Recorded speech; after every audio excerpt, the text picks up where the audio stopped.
The last person I expected to call me on a cold Thursday morning was the woman who broke my heart 2 years ago. When I answered, I almost didn't recognize her voice. She wasn't crying. That somehow made it worse. There was only silence for a few seconds before she finally whispered, "My dad passed away last night.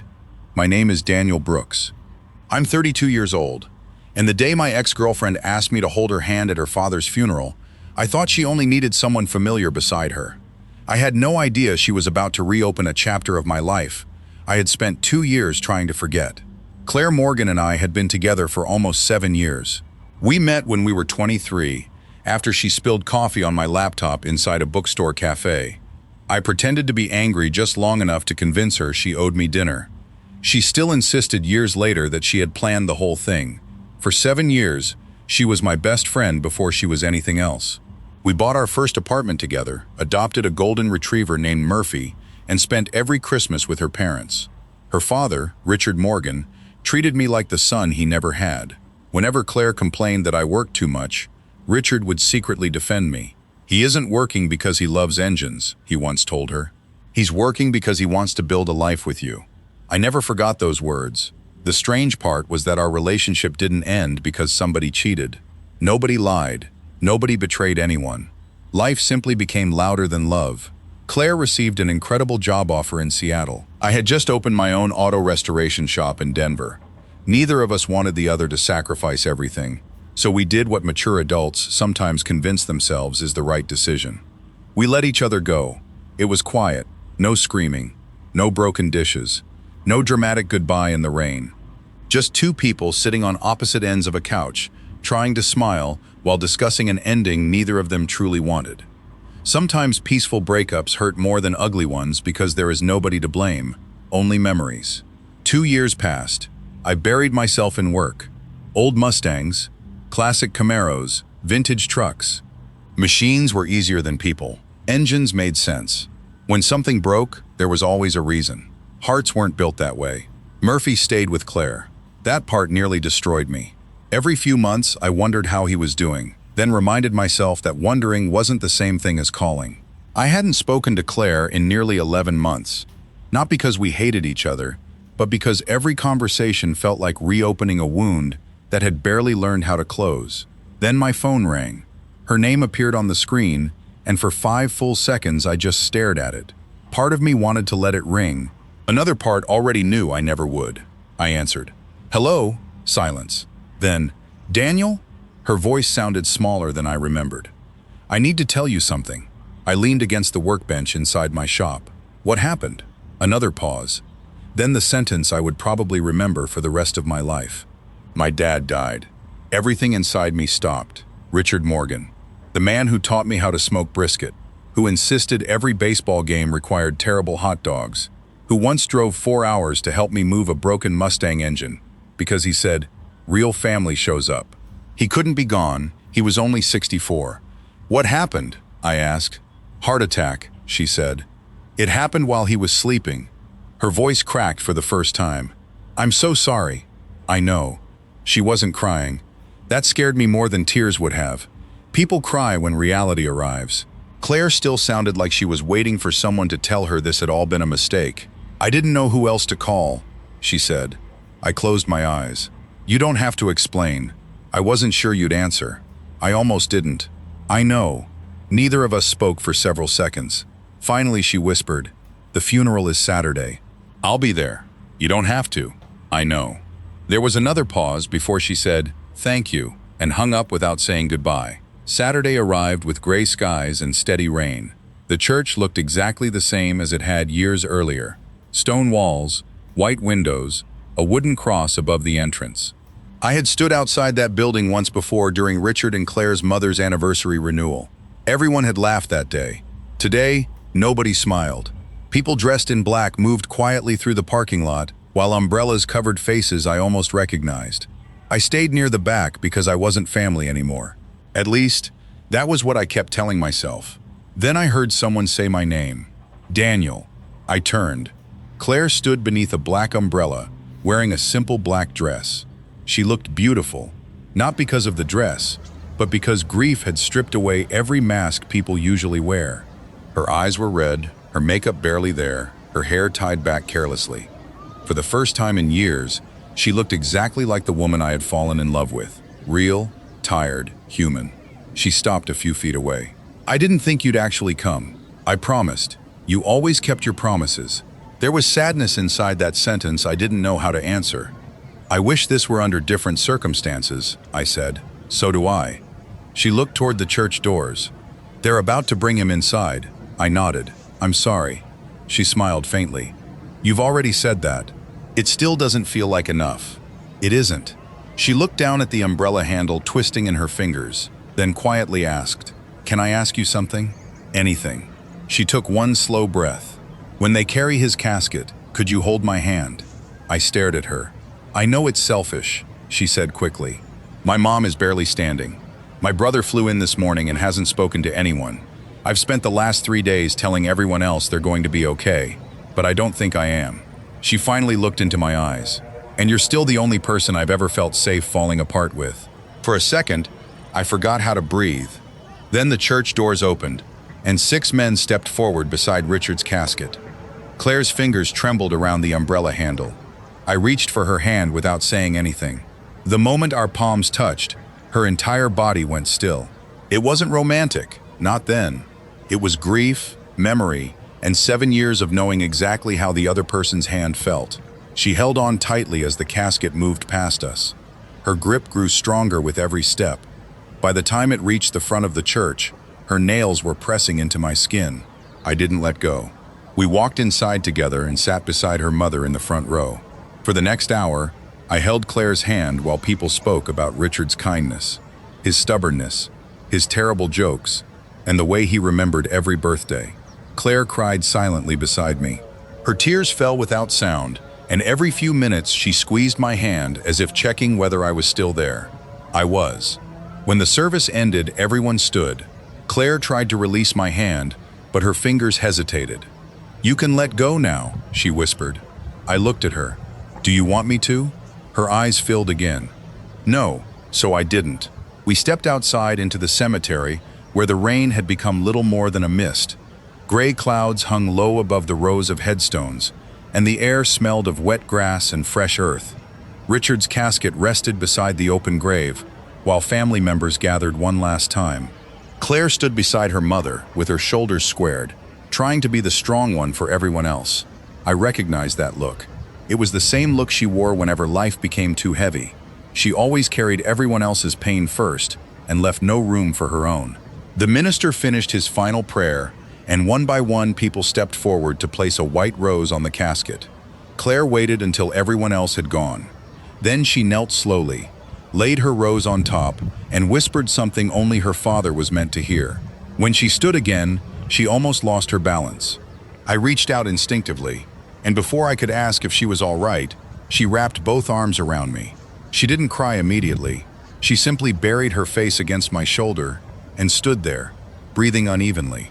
Then the tears came, quiet at first, then harder than I'd ever heard her cry before. Nobody looked surprised. In fact, several members of her family looked relieved, as though they'd been waiting for her to finally stop pretending she was okay. I held her without thinking about how it looked or what anyone might assume. At that moment, she wasn't my ex-girlfriend. She was the woman who had just buried her father. After several minutes, she stepped back, embarrassed, wiping her face with both hands.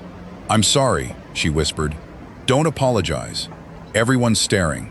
I glanced around. "No, they're giving you privacy." She looked over my shoulder.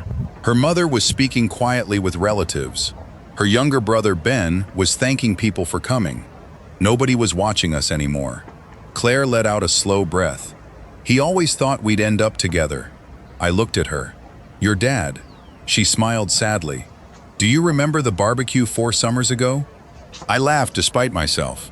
"The one where he kept trying to get us to dance in the backyard? He told me after you left that night," her voice softened, "that if I ever let you go, I'd spend years looking for someone who made me feel the same way." She swallowed. "I thought he was just being dramatic." "Richard was always dramatic," she smiled through fresh tears. "Turns out he was usually right." The cemetery slowly emptied until only immediate family remained. I started walking toward my truck, assuming my part in the day was over, when I heard Claire call after me. "Daniel?" I turned. She hurried across the wet grass toward me. "Would you come back to the house?" I hesitated. "I don't want to intrude." "You're not." "Claire, please." There was something in her eyes I couldn't refuse. "There are going to be 50 people there bringing casseroles and saying they're sorry.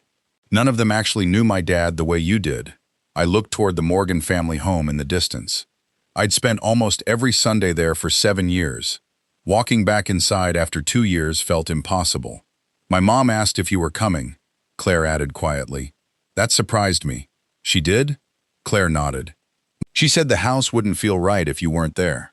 20 minutes later, I found myself standing in the same living room where I had celebrated birthdays, Christmas mornings, and football games with Richard, shouting at the television. Nothing had changed. The same old leather recliner sat beside the fireplace. His reading glasses still rested on the small wooden table. A half-finished crossword puzzle lay exactly where he'd left it. The room felt as though he might walk in at any second complaining that someone had touched the thermostat.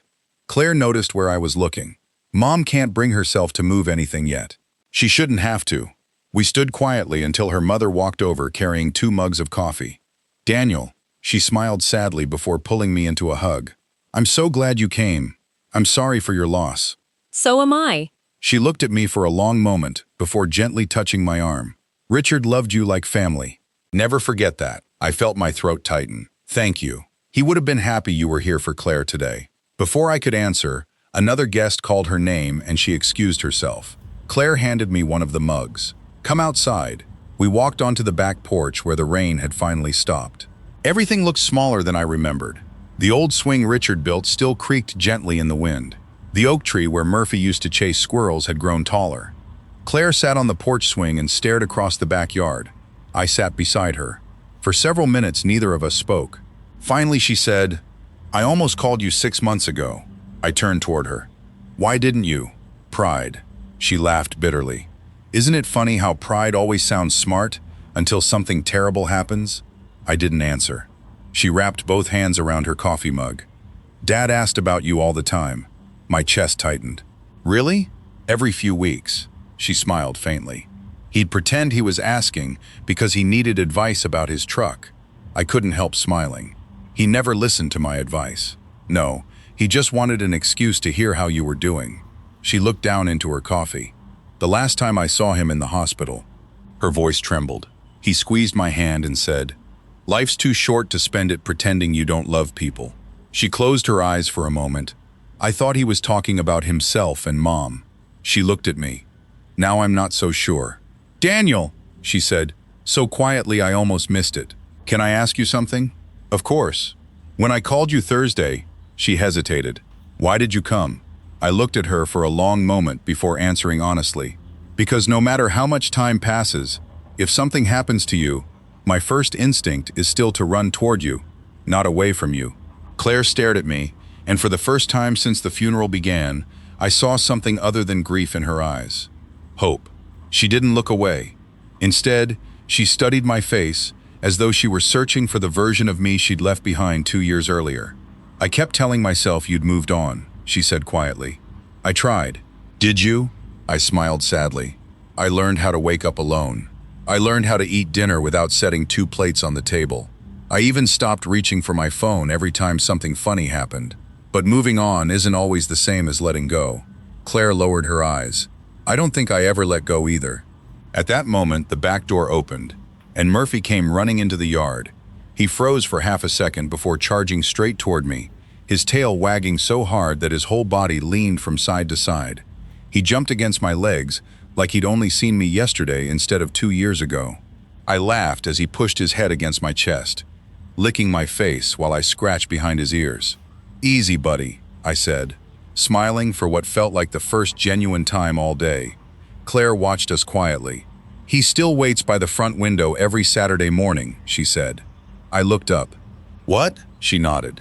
"For months after you left, every Saturday he'd sit there around 6 o'clock, because that's when you always came home from the shop. Even now, he still checks sometimes." I looked down at Murphy resting his head on my knee. "He's smarter than we are." Claire smiled sadly.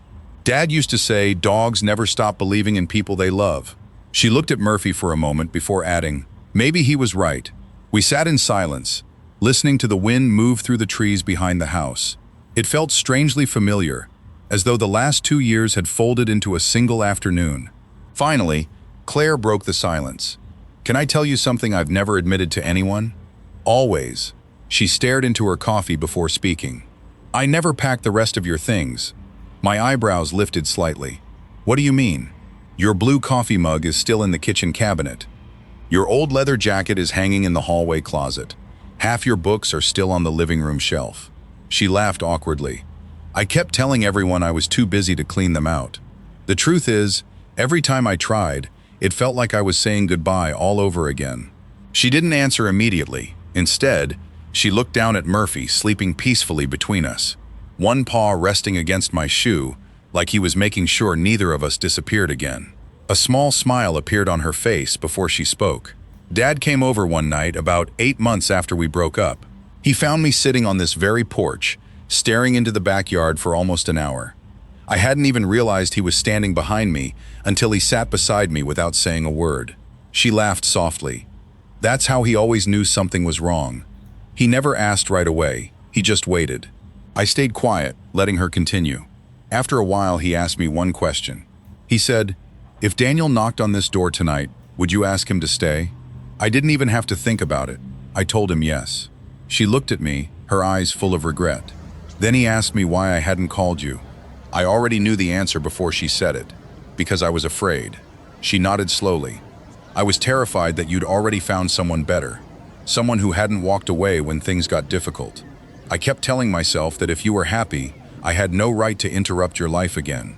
She let out a quiet breath, so I stayed silent. I looked out across the backyard where the old swing moved gently in the breeze. I almost did, I admitted. Claire turned toward me so quickly that her expression changed completely. Before she could speak, I continued. I almost convinced myself that meeting someone new would make forgetting you easier. I went on dates. Nice women, funny women, smart women. I smiled sadly. None of them ever did anything wrong. Then why didn't it work? She asked quietly. Because every conversation reminded me of one I'd already had with you. Every restaurant reminded me of somewhere we'd been together. Every time something good happened, you were still the first person I wanted to tell. I laughed under my breath. One woman spent 20 minutes talking about how much she hated old cars. Claire couldn't help smiling. That must have gone well. I smiled politely, finished dinner, and spent the drive home wondering what you would have said about the 1967 Mustang parked outside the restaurant. She shook her head with a quiet laugh. You compared them to me? I didn't mean to, but you did. Every single time. The smile slowly disappeared from her face. I'm sorry, Daniel. I looked at her. Not for ending the relationship. Her voice became softer. I'm sorry for believing that loving each other wasn't enough. I'm sorry I thought distance automatically meant the end. I'm sorry I spent 2 years pretending I was okay, because admitting I missed you felt like admitting I'd failed. She lowered her eyes to her coffee cup. I failed anyway. I wanted to answer immediately, but the truth was more complicated than forgiveness. You hurt me, I said honestly. She nodded before I even finished. I know. There were nights I sat alone in my apartment wondering if I'd somehow become easy to leave. Tears filled her eyes again, but she didn't interrupt. I questioned everything about myself. I worked 12-hour days because going home felt harder than staying at the shop. Every birthday, every Christmas, every little tradition we used to have, it all reminded me of what I'd lost. My voice cracked slightly. You didn't just break my heart, Claire. You made me wonder if I had imagined the life we built together. She closed her eyes for a second. I know. A tear rolled down her cheek. And if I could take that pain away from you, I would. Neither of us spoke for almost a minute. The only sound came from the wind, moving through the trees, and Murphy's slow breathing beside us. Finally, Claire whispered, Can I tell you the worst part? I nodded. The morning after we signed the papers, I woke up before sunrise because I smelled coffee. She laughed bitterly. For a few seconds, I honestly believed you were downstairs making breakfast like every Saturday. She wiped another tear away. Then I remembered I was alone. My chest tightened. I walked into the kitchen anyway. She smiled sadly. There was no coffee, no music playing. No you standing there pretending you knew how to make pancakes. I laughed quietly. I made great pancakes. Daniel, she said, smiling through tears. They were terrible. They were rustic.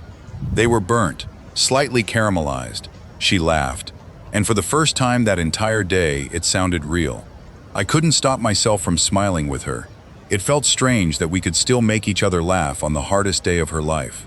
She looked at me for a long moment before speaking again. You know what scares me? What? That today is the first time in 2 years I've felt like myself again. I frowned. Because you're with me? She nodded almost imperceptibly. When Dad died, I thought I'd lost the last place that ever felt like home. Then you held my hand this morning, and I realized home never disappeared. She swallowed hard. I just walked away from it. Her words settled over us, like the quiet after rain. I looked at the porch, the backyard, the old oak tree, and finally back at her. 2 years ago, I would have done anything to hear those words. Now that they were finally here, all I could think about was how fragile they felt. Love had brought us together once before. Life had pulled us apart. If we were going to try again, it couldn't be because grief had made us lonely. It had to be because we were finally brave enough to choose each other, even when life became difficult again. Before I could say anything, the back door opened, and Claire's mother stepped onto the porch. She looked at both of us for a second, then smiled so gently it almost broke my heart. Your father left something behind, she said quietly, looking at Claire. He wanted both of you to have it someday. I think today is the right day. Claire looked confused. Something for both of us? Her mother nodded and disappeared back inside the house. A minute later, she returned carrying an old cedar box about the size of a shoebox. I recognized it immediately. Richard kept important family photographs and handwritten notes inside it. The corners were worn smooth, and the brass latch had faded with age. She placed it carefully on the small table between us before sitting in the empty chair across from us. He made me promise I wouldn't open this unless the time felt right, she said softly. Last week, before...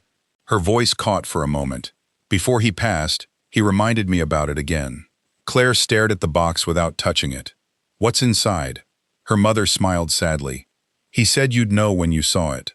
Claire slowly lifted the lid. Inside were dozens of old photographs, stacked neatly together. The first picture showed Richard teaching me how to grill burgers in the backyard the summer after Claire and I started dating. Another showed all 4 of us decorating the Christmas tree, while Murphy sat underneath waiting for someone to drop food. We kept turning the photographs one after another, each one pulling us back into moments that had felt ordinary at the time, but now seemed priceless. At the bottom of the box rested a single white envelope with both our names written across the front, in Richard's unmistakable handwriting. Claire's fingers trembled as she picked it up. Daniel and Clare. She whispered the words aloud before looking at her mother. You never read this? Her mother shook her head. He told me it wasn't meant for anyone else. Claire carefully opened the envelope and unfolded several pages. She looked at the first line, but after only a few words, her eyes filled with tears. She handed the letter to me. I can't, she whispered. You read it. I took a slow breath before beginning. If you're reading this together, then life has probably reminded both of you how short it really is. If you're reading it separately, then I hope one of you is stubborn enough to find the other. I've watched the 2 of you grow from awkward kids into adults who loved each other more deeply than either of you realized. You both made mistakes. That's what young people do. But I also watched something most people spend their whole lives searching for. I watched 2 people choose each other every single day. Don't let one painful chapter convince you the whole story wasn't worth writing. I paused for a second, swallowing the lump in my throat before continuing. Claire, you've always believed you have to carry every burden by yourself. You don't. Daniel has never been someone who runs away from difficult days. Let him help you. Daniel, you've always believed love means fixing every problem before anyone else notices it exists. Sometimes the people you love don't need you to fix anything. Sometimes they just need you to stay beside them.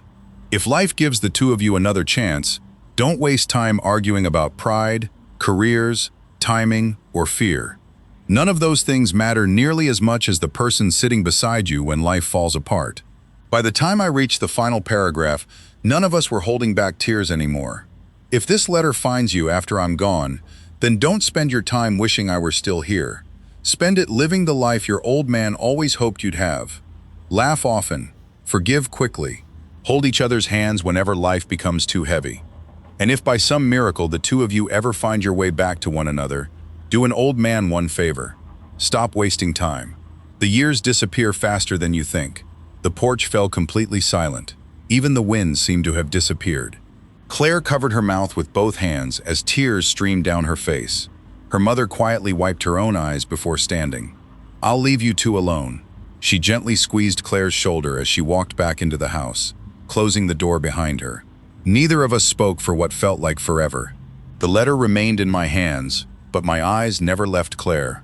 She stared out across the backyard, where her father had taught us both how to plant tomatoes, where we'd celebrated birthdays, where we danced barefoot one summer night, because Richard insisted every good barbecue needed music. Finally, she whispered, "He never stopped believing in us." I shook my head. "No." She turned toward me, her voice barely audible. "The truth is, neither did I." She reached into the pocket of her black coat and pulled out something small, wrapped in tissue paper. "I've carried this with me for almost 2 years." She unfolded the paper to reveal the simple silver engagement ring I had given her the night I asked her to marry me. The afternoon sun finally broke through the clouds, catching the diamond just enough for it to sparkle. "I couldn't wear it after we separated," she said, her voice trembling. "But I could never bring myself to throw it away either." She placed it carefully in my palm. "I think it always belonged with you. Unless—" She stopped, unable to finish the sentence. I looked down at the ring, then back at the woman I had never truly stopped loving. For 2 years, I had imagined this moment 100 different ways. I always thought I'd know exactly what to say. Instead, all I could think about was how grateful I was that life had given us one more chance before it was too late. I closed my fingers around the ring, but didn't hand it back right away. Instead, I looked at Claire for a long moment, trying to find the right words. 2 years ago, I had imagined 100 different versions of this conversation. In every one of them, I had a perfect speech prepared. Standing there with Richard's letter still resting on the table between us, I realized none of those speeches mattered anymore. The truth was much simpler. "Do you know what hurt the most?" I asked quietly. Claire shook her head. "It wasn't losing the wedding. It wasn't explaining to people why we weren't together anymore. It wasn't even coming home to an empty apartment." I swallowed. "It was realizing I could still picture growing old with you, even after you were gone." Fresh tears rolled down her cheeks. "Daniel," I took a slow breath. "I never stopped loving you. I just stopped believing that loving me was something you still wanted." Claire moved closer until we were sitting shoulder to shoulder on the porch swing. "I never stopped wanting it." Her voice barely rose above a whisper. "I just convinced myself I'd ruined my only chance." She looked down at the ring resting in my hand. "Every birthday, I'd take it out of the drawer and wonder where you were. Every Christmas, I'd tell myself you were probably celebrating with someone else. Every time my phone rang from an unknown number," she laughed softly through her tears, "a part of me hoped it was you." I smiled sadly. "I almost called you more times than I can count." She looked up immediately. "Why didn't you?" "For the same reason you didn't." I shrugged. "Fear." She nodded slowly. "It's amazing how much damage 2 scared people can do without either of them ever stopping to ask one honest question." We sat there in silence until Murphy climbed onto the swing between us again, resting his head across both of our laps. Claire smiled as she scratched behind his ears. Even he got tired of waiting. I laughed quietly. "He's probably wondering why it took us this long." She looked toward the backyard where the evening sunlight had finally broken through the clouds. "Dad used to tell me that the strongest relationships weren't the ones that never broke." She smiled at the memory. "He said they were the ones where 2 stubborn people kept finding their way back to each other." I looked at the letter again. Richard had spent years believing we'd eventually figure it out. Somehow, even after everything, he had been right. I turned the engagement ring over in my fingers before looking back at Claire. "Can I ask you one last question?" She nodded. "Anything. If none of this had happened, if your dad hadn't gotten sick, if you hadn't called me last week." I paused. "Would we still be sitting here?" Claire thought about it for several seconds before answering honestly. "Probably not." She wiped her eyes. "And that's the part that breaks my heart the most. It shouldn't have taken losing him for me to realize what I'd already lost." She reached for my hand. "But now that I finally understand it, I'm not walking away again. I looked down at our hands. 2 years ago, I would have answered without hesitation. This time, I wanted to be certain. "Claire," I said softly, "if we do this again, we don't pretend the last 2 years never happened. We don't hide when life gets difficult. We talk. We fight if we have to. We apologize when we're wrong. We choose each other every single day, even when it's hard." She squeezed my hand before I had even finished. "I promise. No running?" She smiled through her tears. "No running. No silence? Never again. No letting fear make our decisions?" She shook her head. "Not anymore." I smiled for what felt like the first completely genuine time in years. Then I picked up the ring. Claire watched my hands, her breath catching as I gently took her left hand into mine.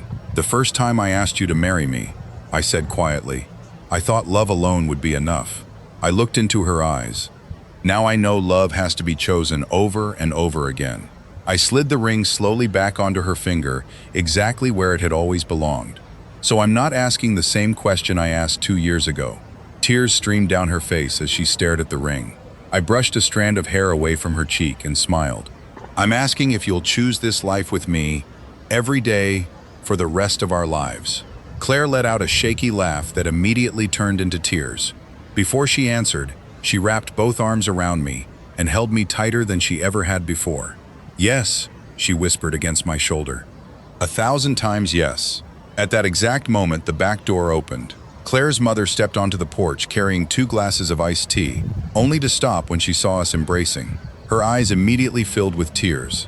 She looked down at Claire's hand, saw the ring, and covered her mouth with one hand. For several seconds, nobody spoke. Then she smiled through her tears and quietly said the words Richard would have loved most. "Welcome home, Daniel."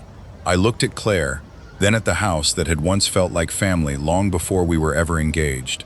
For the first time in 2 years, it finally felt that way again. Richard hadn't lived long enough to watch us find our way back to each other, but somehow he'd still guided us there. And as Claire rested her head against my shoulder while the evening sun filled the backyard with golden light, I realized something beautiful. Sometimes love doesn't get a perfect beginning. Sometimes it doesn't even get a perfect middle. But if 2 people are willing to choose each other again after everything they've lost, it can still find the ending it was always meant to have. 6 months later, the backyard of the Morgan house looked completely different. The old oak tree was covered with thousands of tiny white lights. Fresh flowers lined the wooden fence Richard had built with his own hands years earlier, and rows of white chairs stretched across the lawn where family and friends gathered beneath the warm spring sun. It wasn't just another wedding venue, it was home, the place where our story had begun years ago, and somehow, against all odds, the place where it was finally beginning again. As I stood at the front waiting, I caught myself looking toward the empty white chair placed in the first row. Resting on it was a framed photograph of Richard wearing the same crooked smile he always had whenever he thought he was about to tell a joke nobody else found funny. Beside the frame sat his favorite old baseball cap. It was Claire's idea. She said if her father couldn't be there in person, then nobody would stop him from having the best seat in the house. The music began, and every conversation faded into silence. I looked toward the entrance, just as Claire appeared beside her mother. For a moment, the entire world disappeared. She wasn't just beautiful, she looked peaceful. It was the first time since the day I'd met her that I had seen her without fear, hiding somewhere behind her smile. Halfway down the aisle, she stopped beside Richard's photograph. She reached out, gently touched the corner of the frame, and smiled through tears.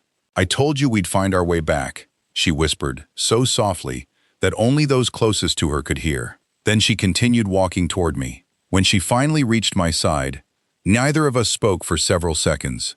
We simply smiled at each other, both remembering everything it had taken to reach that moment.